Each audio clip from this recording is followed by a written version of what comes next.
Chapter 1: An Urgent Summons from the Alps.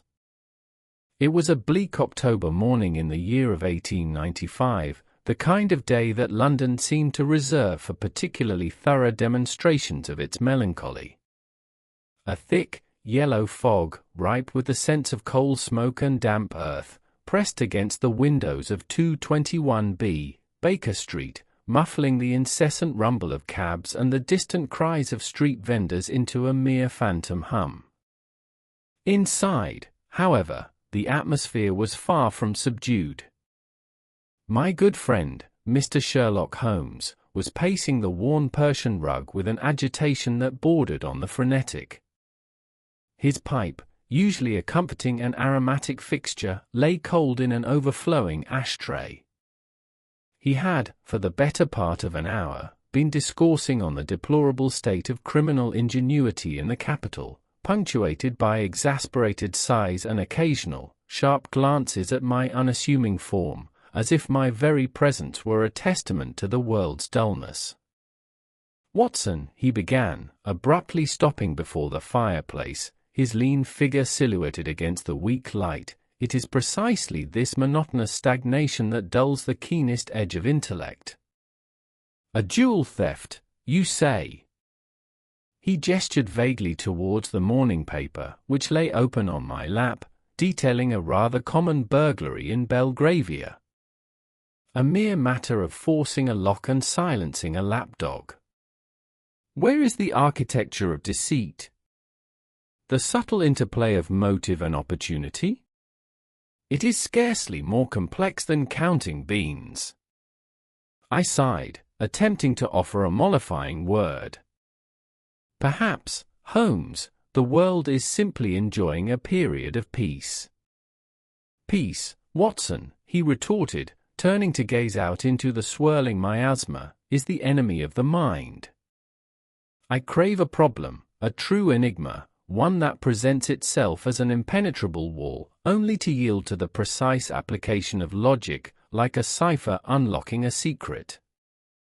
Instead, I am offered riddles solvable by a constabulary clerk."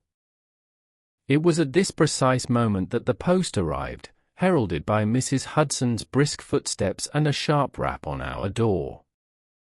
Among the usual bills and circulars, two items stood out. The first was a telegram, its yellow envelope bearing a Swiss postmark, already torn open by Holmes's impatient fingers. He scanned it rapidly, a flicker of something that was not quite amusement, nor quite interest, passing across his hawk-like features. The second was a thick, elegantly penned letter, sealed with a crest that I recognized as belonging to an old, respected family of the Bernese Oberland. Holmes laid the telegram aside and broke the seal on the letter. His eyes began to dance over the script, and gradually, the lines of boredom etched upon his brow smoothed away, replaced by an expression of intense, almost predatory, concentration. A faint smile, that rarest of expressions, touched his lips. "Ah, Watson," he murmured, his voice now vibrant with a renewed energy, "it appears your desire for peace may be temporarily thwarted. This, my dear fellow, is scarcely a matter for a constabulary clerk, nor indeed, for any man of conventional understanding." He handed me the letter. It was from Baron Heinrich von Altdorf, a name well known in European agricultural circles for his prize-winning Simmental cattle.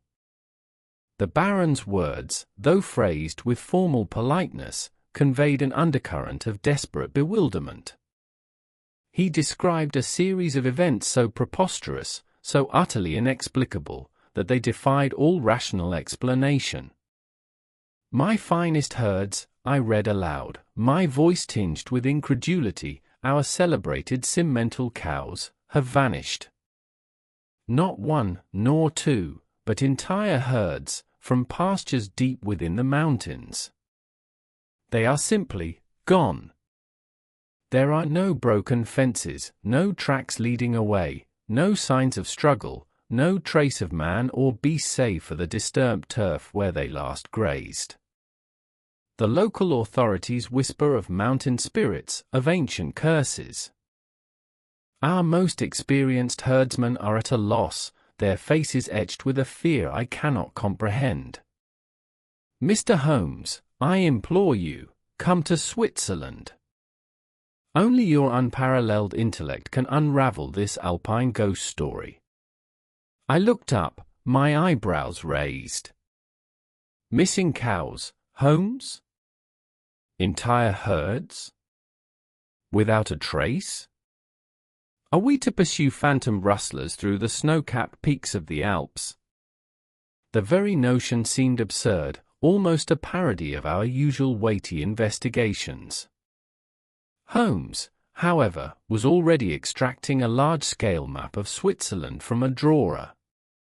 His finger traced a path through the intricate valleys and peaks of the Bernese Oberland. Phantom rustlers, Watson, are often but shadows cast by very real men. And without a trace is a phrase that invariably contains a paradox. For if something has occurred, it must, by definition, leave some trace, however subtle, however well concealed. The absence of a conventional trace is the trace, revealing much about the method and the perpetrator. He turned, his eyes bright with the thrill of the chase. Consider, Watson.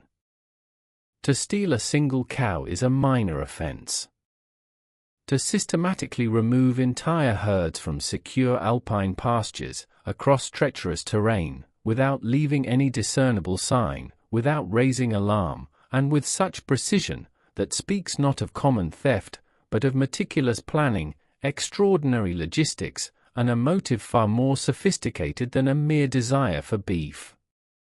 This, my dear fellow, is a problem of pure deduction, unadulterated by petty human passions, yet profoundly intricate in its execution.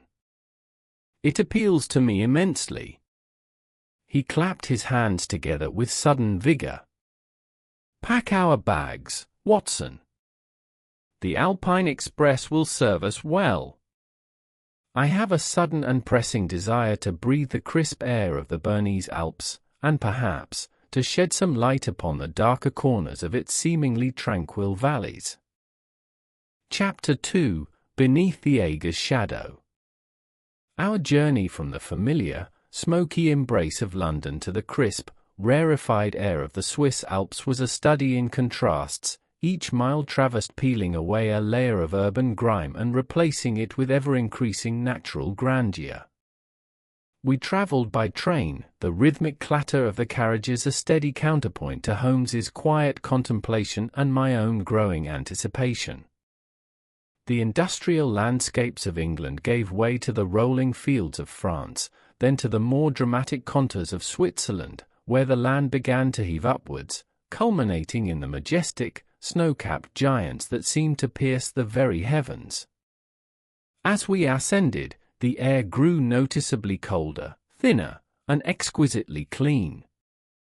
The pervasive scent of coal and damp earth was replaced by the invigorating aroma of pine and frozen rock.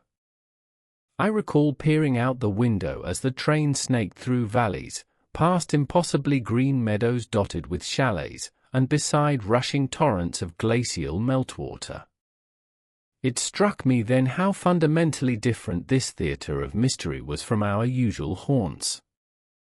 There, in the labyrinthine streets of London, human vice and ingenuity were often shrouded in fog and shadows. Here, the potential for secrecy was granted by the sheer, overwhelming scale of nature itself.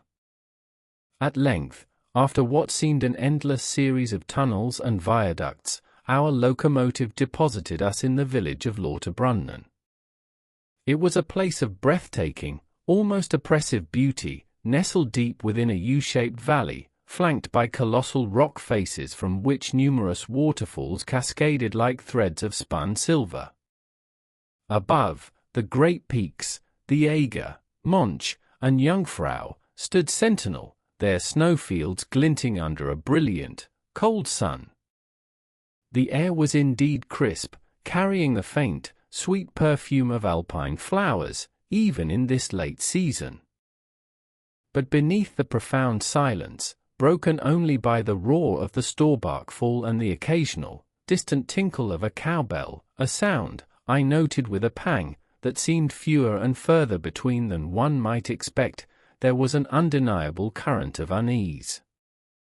The faces of the villagers, though handsome and sturdy, bore a peculiar blend of resilience and apprehension. We were met at the small station by Baron Heinrich von Altdorf himself. He was a man of imposing stature, perhaps in his late 50s, with a rugged, sun-weathered face that bespoke a life spent in the high country. His gaze was direct, yet troubled, and the handshake he offered was firm but lacked its customary vigor.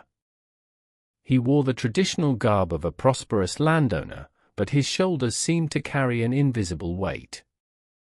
"Mr. Holmes, Dr. Watson," he greeted us, his German accented with the robust cadences of the region. "I am profoundly grateful you have come. I confess, my faith in earthly solutions wavers, yet your reputation precedes you like a thunderclap across the mountains." As we made our way through the village in his sturdy carriage, the Baron recounted the bewildering tale with a mixture of personal anguish and objective despair. It began 3 months ago, sporadically at first. A small herd from the Felsley Alp, then another from the lower pastures of Gimmelwald. But in the last month, it has accelerated. 2 weeks ago, 40 head, my finest breeding stock, vanished from the Brakeley Alp. Then, 3 nights ago, another 30 from the Stechelberg pastures. Each time, the story is the same: the cows are there at dusk, gone by dawn. No signs of wolves, no disturbed earth from a stampede, no broken fencing. Nothing. Just an empty pasture and a chilling silence. He gestured vaguely towards the towering mountains. The local constabulary, bless their honest hearts, are at a loss. They speak of ancient spirits, of malicious Berggeister, or of some phantom wolf pack. But I know my land, gentlemen. And I know my cows. This is not nature's work, nor the work of any common thief. His voice dropped to a near whisper. It is as if the very mountains have swallowed them whole. Our initial destination was not the Baron's grand chalet, but directly to the most recent crime scene, the Stechelberg pasture. The carriage wound its way up a steep, narrow track, the air growing colder still as we climbed higher into the embrace of the peaks. Eventually, we disembarked and proceeded on foot across a vast, gently sloping meadow, enclosed on 3 sides by dense pine forest and on the 4th by a sheer rock face. The panorama was breathtaking: snow-dusted peaks, distant glacier, and the verdant valley spread out below. It was a scene of tranquil beauty, yet it felt profoundly wrong, marred by the unsettling absence of the contented bovine hum that should have filled it. Here, the Baron indicated with a heavy sigh, sweeping his arm across the expansive field, they were grazing 3 nights ago. All 30 head. My finest sementals, each a testament to generations of careful breeding. And now, nothing. I surveyed the pasture, seeking the obvious: disturbed earth, hoof prints, even a broken strand of barbed wire. But there was nothing. The grass stood tall, undisturbed save for the natural swaying in the gentle breeze. The small wooden shelter for the herdsman stood empty, its door ajar. It was eerily quiet, the kind of silence that presses in on one, making the ears strain for sounds that simply are not there. Holmes, however, said nothing.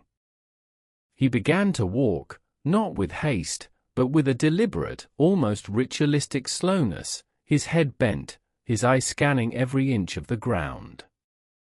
He moved in wide circles, then narrowed his path, his gaze intense, piercing, missing nothing. He knelt at one point, examining a patch of flattened grass, then moved to the edge of the forest, inspecting the undergrowth. He took a small magnifying glass from his waistcoat pocket, examining a particular clump of soil near a low-lying rock outcrop, crumbling a pinch of it between his fingers. He bent low, sniffing the air, drawing in a long, deliberate breath, his eyes half closed in concentration. I expected a pronouncement, a sudden burst of insight. But none came. Holmes merely straightened up, his eyes now fixed on a distant section of the valley, partially obscured by the faint, lingering remnants of a cloud that still clung to the lower slopes. His expression was inscrutable, but a certain tension in his jaw suggested that, though he had found no obvious answers, his formidable intellect had already begun its relentless work, sifting through the bewildering array of facts and absences. The problem, I could see, had truly captivated him. Chapter 3: The Ghost of the Pastures. The air in the Stechelberg pasture was thin and sharp, carrying the scent of pine and damp earth, yet it offered no clear answers. Holmes, however, was not a man to be deterred by the absence of the obvious. He continued his meticulous survey of the landscape, his movements precise and economical. He paid scant attention to the Baron's lamentations about malevolent mountain spirits, but listened with an almost unnerving intensity to the villagers' testimonies, particularly their descriptions of the weather conditions on the nights of the disappearances. "Always the same, Herr Baron," one grizzled herdsman explained, gesturing with a calloused hand. A heavy mist, like a thick blanket, descended from the peaks. Or a sudden, unseasonal fall of snow that covered all tracks by morning. Never a clear, moonlit night, no. Holmes nodded, making a note in his small, leather-bound book.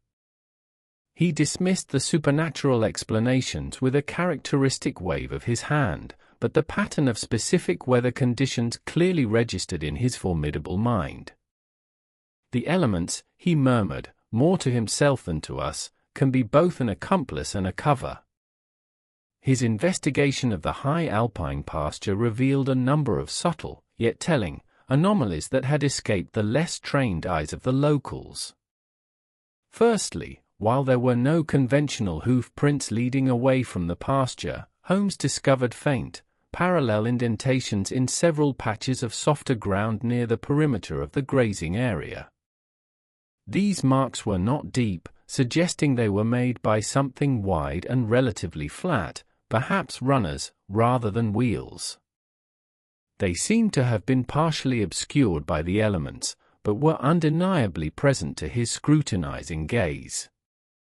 "These are not the marks of cattle, Watson," he observed, pointing with his magnifying glass. "Nor of a wagon. Note the breadth, the consistent pressure, suggestive of a heavy, drawn object. Secondly, along the edge of the dense pine forest that bordered one side of the pasture, Holmes found patches of disturbed undergrowth and a few freshly broken branches, not at a height consistent with grazing cattle, but lower, as if something wide had been dragged or pushed through.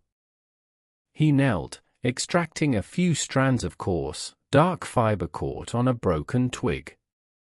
He placed them carefully in an envelope. Rope, perhaps, or a binding of some sort. Not natural to this region, I fancy. Furthermore, he noted a curious distribution of certain alpine flowers. While the main grazing area appeared untouched, some delicate blossoms at the very fringe of the pasture, near where the faint indentations were found, seemed to have been selectively trampled or crushed, rather than eaten. "A detail, Watson," he said, indicating with his cane, "that suggests deliberate passage, not haphazard browsing." He also took samples of the local soil, remarking on its particular composition and how it would, or would not, retain impressions. He spent a considerable amount of time examining a small, disused shepherd's hut at the far end of the pasture, noting the absence of particular items a shepherd might normally leave behind, or the presence of something unexpected. It was not the hut itself that interested him, but the faint, almost imperceptible tracks leading to and from its entrance, different from typical human footfall. As we descended from the pasture, the villagers, eager to assist, offered their own theories. "There is old Hans, the hermit," one suggested, "who lives up by the glacier. He knows every path, every secret crevice.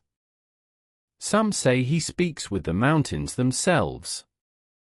Another spoke of a rival dairy farmer from a neighboring valley, known for his cutthroat business practices and envy of the baron's prize herds.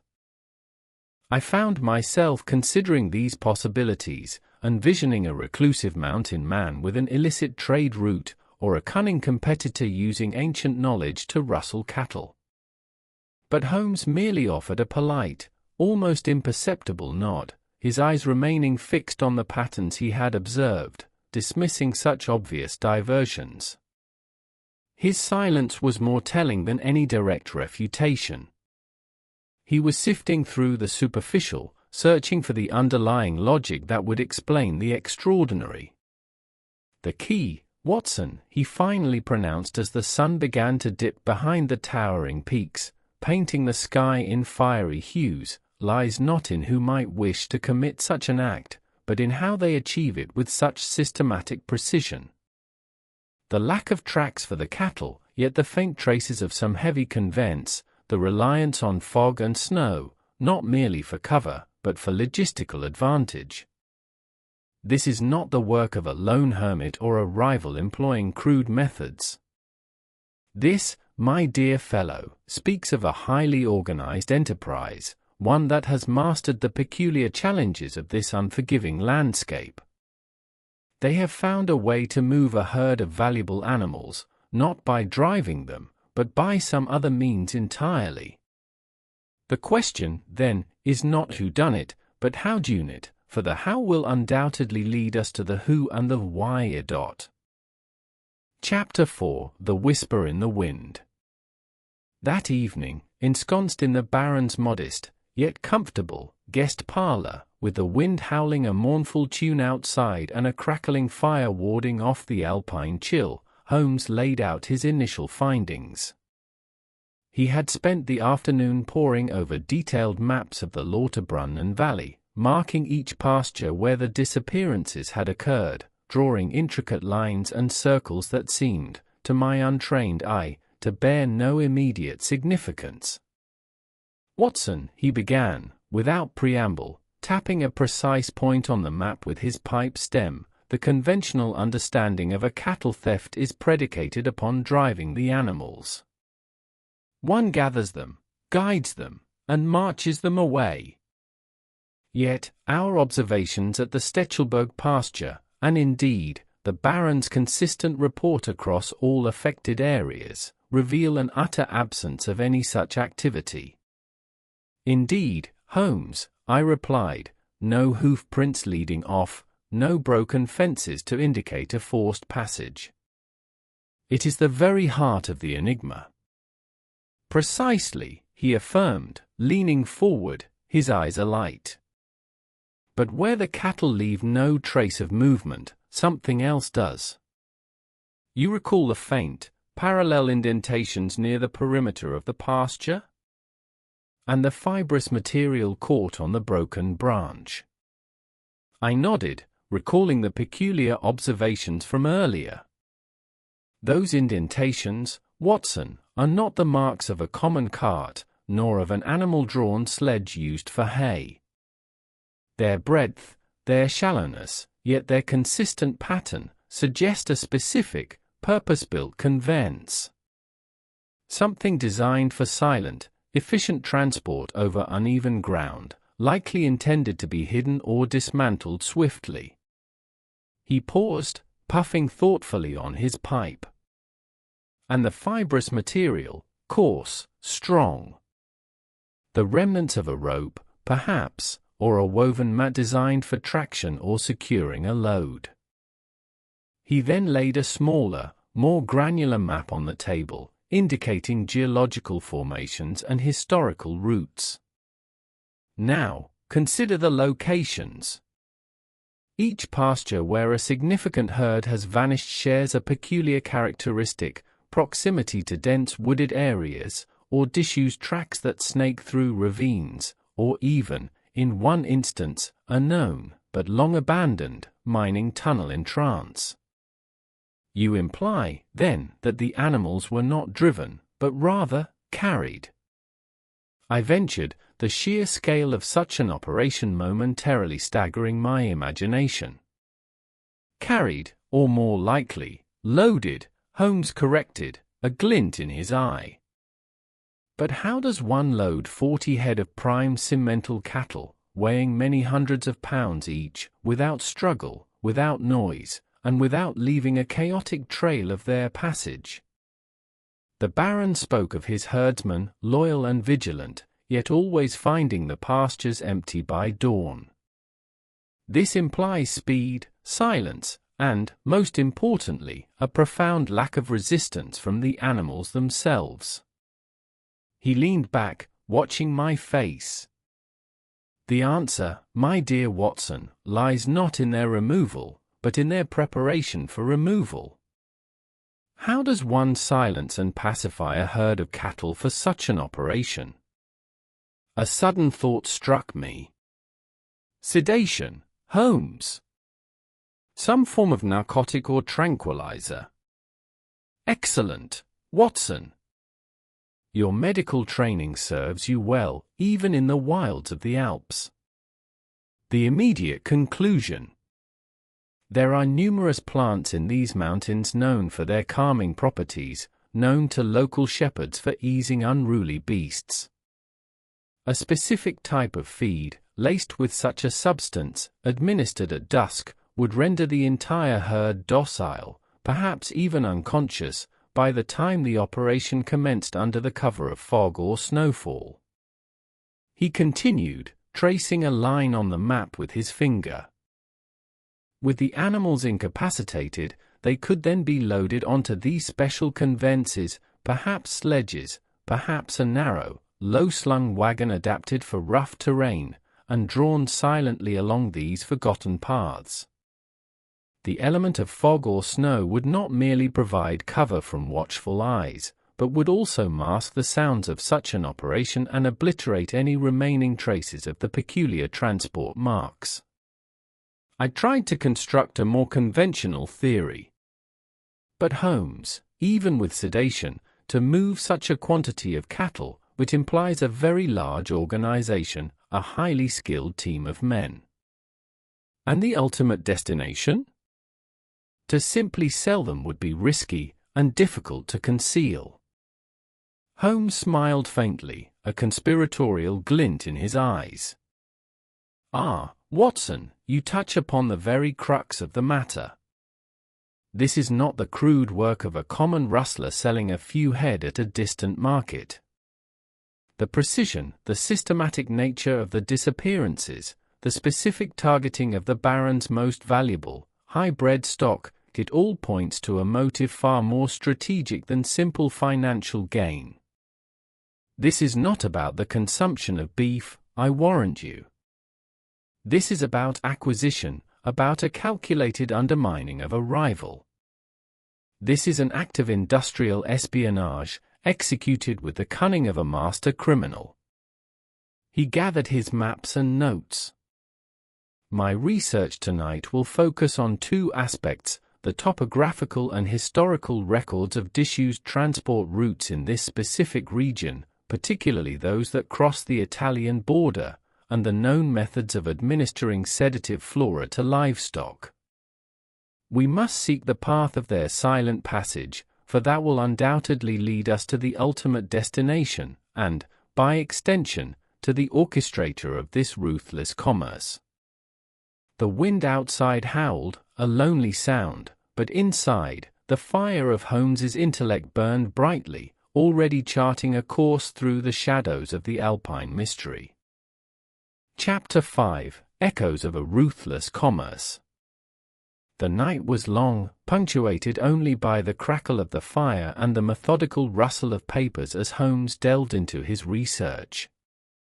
While I slept fitfully, disturbed by the unfamiliar mountain air and the faint echo of vanished cowbells, my friend worked tirelessly.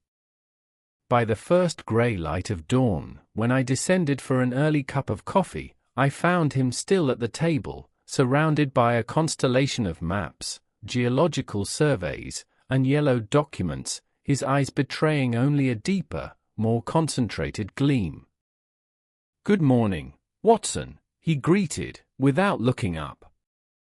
"You will be pleased to know that the fog, though still lingering on the highest peaks, seems to be lifting, both literally and figuratively."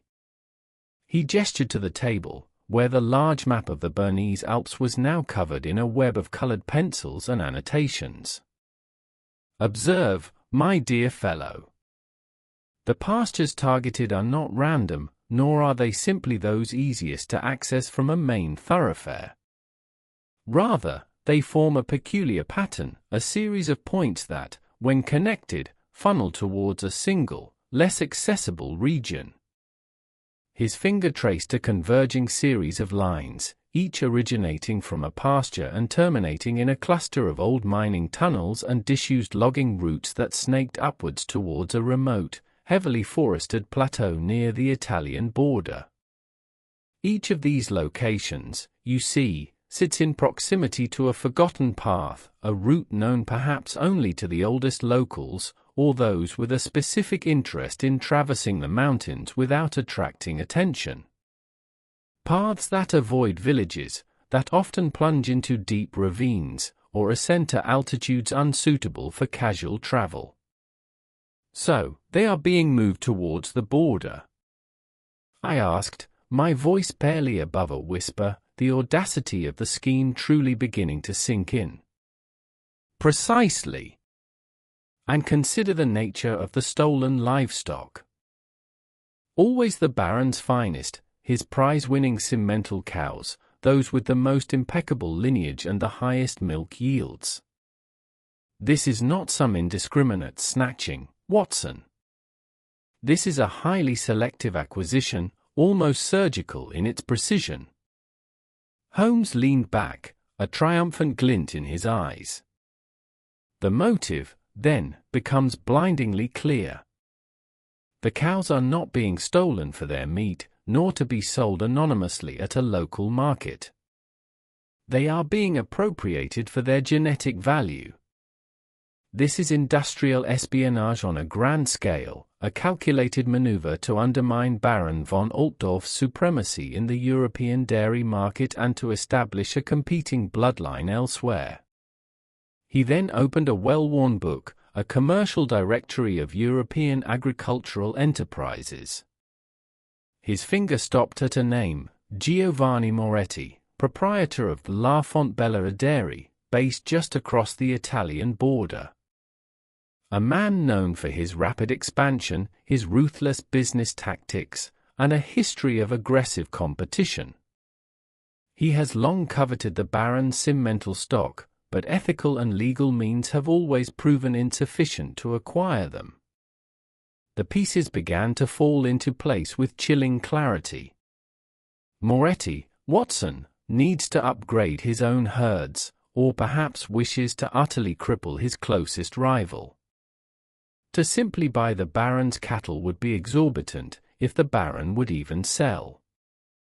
To steal them and transport them across an international border under the very noses of the authorities requires a network, a profound understanding of the terrain, and an almost military discipline.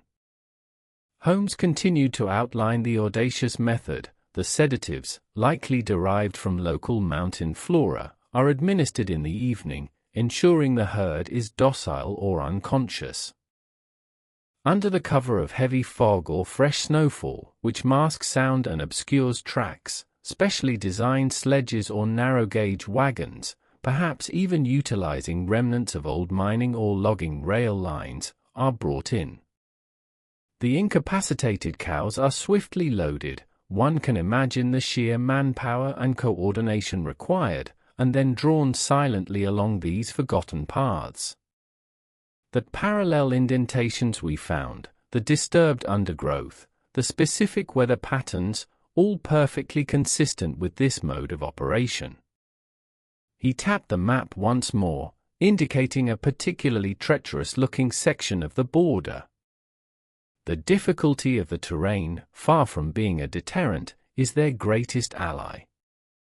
It discourages casual observers and provides natural choke points for their operations. The entire enterprise functions like a highly efficient, subterranean river, moving its valuable cargo through the hidden arteries of the mountains, emerging only at its intended destination. So, the lack of traditional clues was not a sign of the supernatural, I mused, feeling a thrill of understanding, but rather a testament to the criminal's exceptional ingenuity and planning. Precisely, Watson. They did not remove the traces, they ensured that few traces were ever made, or that those that were swiftly erased by the very elements they exploited.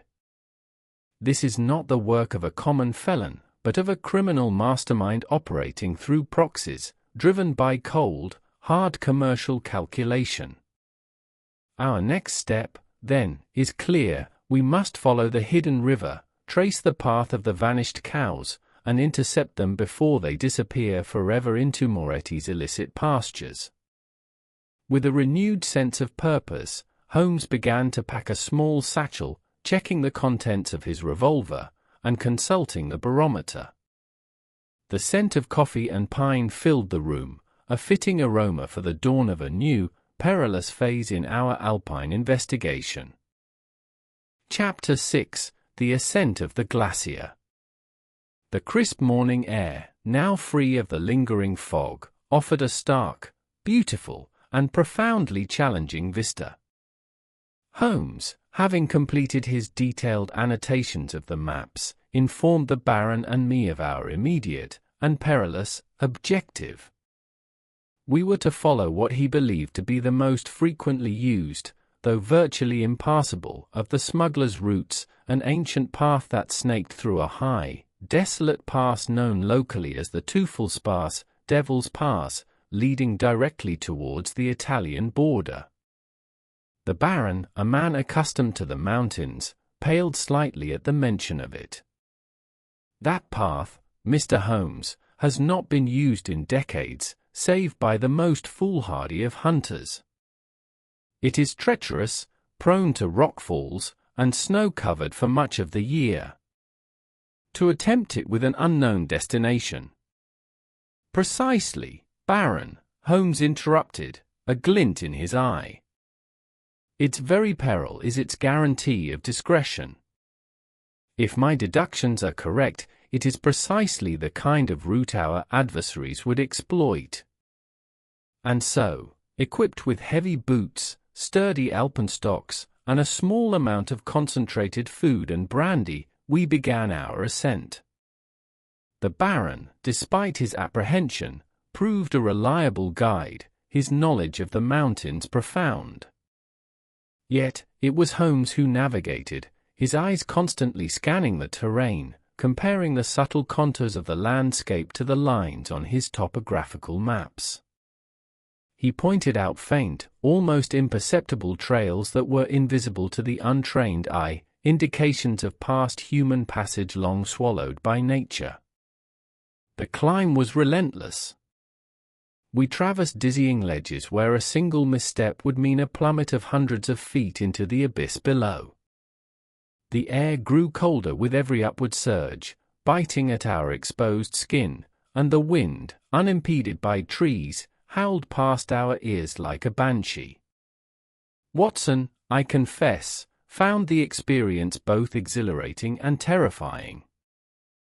My mind, usually preoccupied with Holmes's deductions, was now equally focused on placing each boot carefully, on maintaining my grip on the rough rock face, and on the sheer, physical exertion required to keep pace with Holmes's indefatigable stride.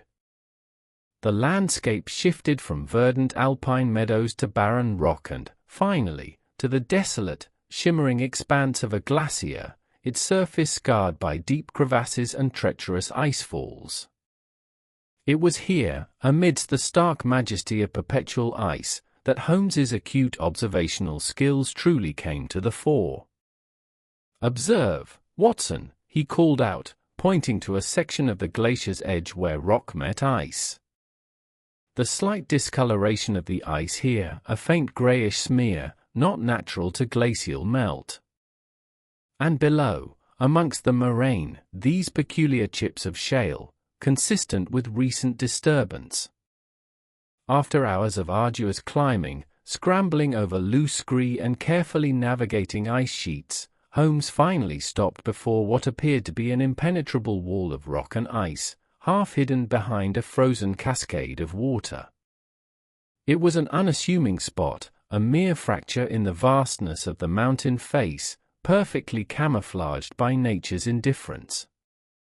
"Here," he announced, his breath misting in the frigid air. "The entry point."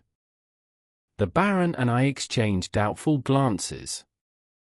There was no visible entrance, no path, just a sheer rock face. But Holmes, with the certainty of a man who sees beyond the visible, began to examine the snow-drifted base of the rock. He pointed to faint scrape marks on a hidden ledge, barely visible beneath a thin crust of ice, and then to a series of strategically placed, yet almost invisible, handholds carved into the rock itself, now partially obscured by lichen and snow. These were not the work of nature, but of men. Working patiently, Holmes cleared away loose rock and ice. Eventually, a dark, narrow opening began to reveal itself, an old, partially collapsed mining tunnel, its entrance cleverly disguised by fallen rock and overgrown dwarf pines, yet showing faint, almost imperceptible signs of recent passage. A lingering scent, not of stale damp earth, but a faint, metallic tang mixed with a strangely familiar animal odor, seemed to emanate from its shadowy depths. "A perfect deception, Watson," Holmes remarked, peering into the gloom. "A place abandoned to the elements, yet subtly repurposed. The very mountain itself becomes their accomplice." With a final heave, Holmes dislodged a larger stone, widening the aperture sufficiently for us to squeeze through. The air within was damp and still, heavy with a profound silence, broken only by the drip of unseen water. Our breaths plumed white in the beam of our lantern. The passage was narrow, winding, and utterly dark, the walls rough-hewn rock, in places shored up by rotting timbers. But as we ventured deeper, the faint, lingering scent of animal, distinct from the usual earthy smell of a cave, grew stronger. Mixed with it was a faint aroma of lamp oil and something else, something metallic and industrial. The silence was not the silence of nature, but an expectant, almost charged stillness, as if the very air hummed with concealed activity. We moved cautiously, our footsteps echoing unnervingly in the confined space. Then, a faint, rhythmic sound began to reach us from ahead, a low, almost imperceptible hum, like the distant throb of machinery. Holmes held up a hand, and we stopped, listening. The scent of animal became undeniable. And then, the tunnel opened. We found ourselves on a ledge overlooking a vast, subterranean cavern, a natural chamber carved deep within the mountain, but now transformed. It was a makeshift, yet remarkably organized, staging post. Below us, illuminated by the dim, flickering light of several oil lamps, were the stolen Simmental cows, dozens of them, held in temporary, individual enclosures fashioned from rough-hewn timbers. They were tranquil, unnervingly quiet, but visibly disoriented. Evidence of their recent passage was everywhere: discarded feed bags, hastily cleaned stalls, tools for securing livestock, and a pervasive, lingering smell of hay and the unique scent of cattle. The hum we had heard was the low thrum of a primitive, yet powerful, winch system, attached to a rail line that disappeared into a further, smaller tunnel, clearly leading towards the border. This was their lair, their hidden hub of operations. The very heart of the ruthless commerce. Our journey had ended, but the confrontation had just begun. Chapter 7: The Interception. The scene below us in the cavern was one of industrious, if illicit, activity. Approximately half a dozen men moved about purposefully among the tranquilized cattle, their faces grim and uncommunicative in the flickering lamplight. They were hardened individuals, clearly accustomed to physical labor and operating outside the bounds of the law, their movements efficient and practiced. They were in the process of transferring the docile cementals from their temporary enclosures onto a series of narrow-gauge flat cars, which would then be winched deeper into the mountain, towards the Italian border. Holmes, ever the tactician, observed their numbers and their disposition. He had anticipated the need for backup, and before our perilous trek, had dispatched a carefully worded telegram to the local Swiss Border Patrol commander, a man of integrity known to Baron von Altdorf. The message, cryptic to an outsider but perfectly understood by the commander, had indicated a precise set of coordinates and a time frame, suggesting an imminent cross-border illicit operation. Our own arrival at the cavern was timed to precede this support. "We have the advantage of surprise, Watson," Holmes whispered, his voice barely audible above the low hum of the winch. "Their attention is on the livestock, and they believe themselves utterly secure in this hidden redoubt." Just then, a man of commanding presence emerged from the deeper tunnel, barking orders in a rapid, guttural Italian. He was clearly the foreman, the orchestrator of this subterranean ballet of theft. His movements were sharp, decisive, his eyes constantly scanning his crew and the progress of the loading. Holmes, seeing the moment was ripe, drew a small, silver whistle from his pocket. The shrill, piercing blast that followed cut through the cavern's air, echoing off the rough-hewn walls with startling force. The effect was instantaneous. The men below froze, startled, their heads snapping upwards towards our position on the ledge. The foreman barked a question, his hand instinctively going to a concealed weapon at his belt. "The game is up, gentlemen." Holmes's voice, amplified by the cavern's acoustics, rang out with authority. "This operation is compromised. Any resistance will be met with the full force of the law." Before the foreman could fully register the threat, or fully draw his weapon, a commotion erupted from the opposite end of the cavern, the same direction from which we had entered. Shouts in Swiss German, the clatter of heavy boots, and the glint of official badges announced the arrival of the Border Patrol. They had navigated the treacherous path with remarkable speed, their knowledge of the local terrain proving invaluable. Behind them, several of Baron von Altdorf's most trusted and robust herdsmen, armed with long, sturdy poles, poured into the cavern, their faces set with righteous anger.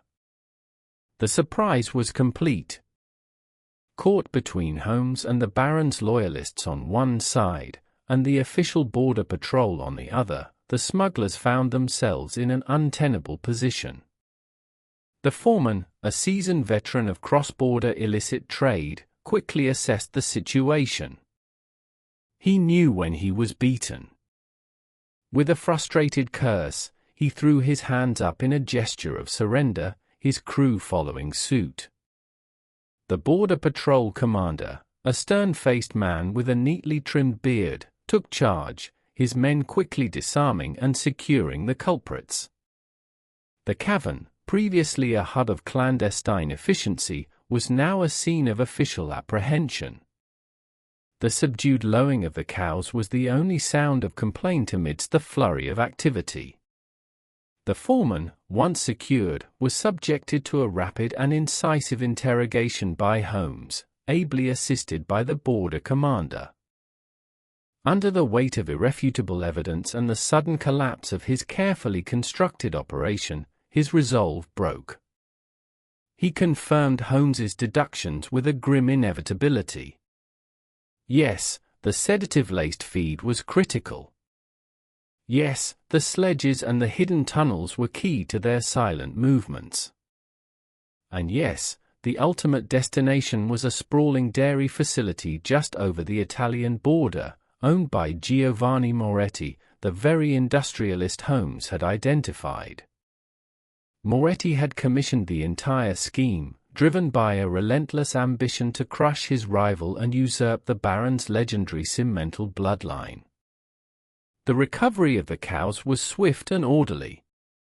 Under the watchful eyes of the Baron's herdsmen, the disoriented but unharmed animals were carefully tended to. Their bewilderment would soon give way to relief as they were guided back towards their rightful pastures.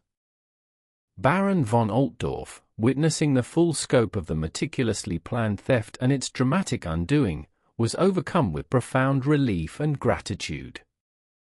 His stern features softened, and he clapped Holmes on the shoulder, a gesture of deep respect.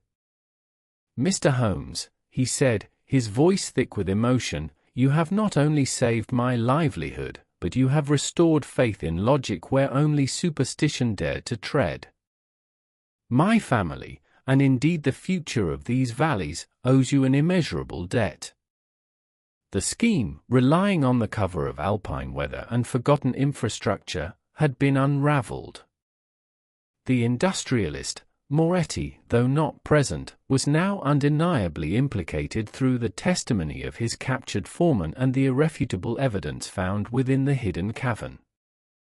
Facing severe diplomatic and legal consequences, his ruthless ambition had been exposed and thwarted. The silence of the Alpine valleys would once again be filled with the legitimate sound of cowbells, a testament to order restored. Chapter 8, Epilogue in Baker Street. The journey back to London was markedly different from our urgent outbound expedition. The sense of pressure had lifted, replaced by the quiet satisfaction of a complex problem masterfully solved. As the familiar urban sprawl of England gradually reasserted itself, pushing back the memory of pristine peaks and icy ravines, I found myself reflecting on the extraordinary audacity of the Alpine scheme. Back in the familiar, if somewhat cluttered, sanctuary of 221B, Baker Street, the fire glowed warmly in the hearth, chasing away the lingering dampness of a London autumn. Holmes, having changed into his dressing gown, settled into his armchair, a contented puff of pipe smoke curling towards the ceiling. He was, I noted, in that rare state of post-case contentment, a state more akin to the afterglow of a successful hunt than the quiet satisfaction of intellectual victory. A fascinating study in the universality of human motive, Watson, he mused, breaking the comfortable silence. Whether in the fog-bound alleys of Whitechapel or amidst the snow-capped grandeur of the Bernese Alps, the fundamental drivers remain constant: greed, ambition, and the relentless pursuit of advantage. I uncorked a bottle of port, pouring 2 glasses. It was the sheer scale of it, Holmes, that truly astonished me. To systematically appropriate entire herds of valuable livestock, to construct such an elaborate system of transport through the mountains, all for the purpose of commercial gain. It speaks of an almost industrial efficiency in criminality. Indeed, Holmes affirmed, taking a sip of his port. And that, my dear Watson, was the true genius of the perpetrators, and simultaneously, their undoing. They exploited the very wilderness that protected them. The mountain, with its treacherous paths and forgotten tunnels, became both their fortress and their conduit. The elements, the fog, the snow, were not merely inconvenient weather, but integral components of their logistical plan. He leaned forward, tapping his pipe against the rim of the ashtray. The greatest deception, as I often maintain, is often to hide in plain sight. Or in this case, to make an entire herd of cows vanish without a trace, by making it seem as if no one could possibly achieve such a feat. The supernatural element, the whispers of mountain spirits, served as an excellent deterrent to local investigation. Who would suspect such mundane, yet highly organized, human ingenuity behind such a seemingly inexplicable event? And the mastermind, Moetti, I added, a testament to the fact that not all villains wear cloaks and carry daggers. Some merely wear suits and wield market dominance. A modern villain, Watson, for a modern age, Holmes agreed. The cutthroat competition of commerce, driven by the relentless pursuit of profit, can be as ruthless and morally bankrupt as any street-corner brigand. Moetti sought to cripple his rival, not with a pistol, but by surgically extracting the very lifeblood of his business. The ultimate crime was not against property, but against enterprise, against honest competition. A rather sobering thought. He paused, a flicker of that familiar, restless energy returning to his eyes. Yet, the case served its purpose. It demonstrated that even in the most remote and seemingly impossible circumstances, logic and observation remain the most potent tools. The mountains may hide their secrets well, but they cannot hide the indelible imprint of human design, however subtle. The faint marks of the sledges, the pattern of the disappearances, the specific weather conditions, the location of the old tunnels, each a logical step in unraveling the enigma. I raised my glass. To the vanished cows, then, and to the extraordinary intellect that brought them back. Holmes offered a rare, genuine smile. And to the enduring truth, my dear Watson, that the ingenuity of criminals, whether in London's fog or the Swiss Alps, always leaves its discernible tracks for the observant eye. The mountains, for all their grandeur, still yield to the discerning gaze. As the fire crackled and the port warmed us against the encroaching evening, I made a mental note to chronicle this remarkable case. It was a testament, not just to Holmes's unparalleled deductive powers, but also to the sheer depth of human cunning, capable of transforming the timeless, serene Alps into a theatre for a crime of calculated, ruthless commerce. The satisfaction Holmes derived from solving such a unique problem was palpable, and I, his humble chronicler, felt a renewed appreciation for the extraordinary depths of his friend's intellect, which could pierce through even the densest alpine mist to reveal the hidden machinations of human enterprise.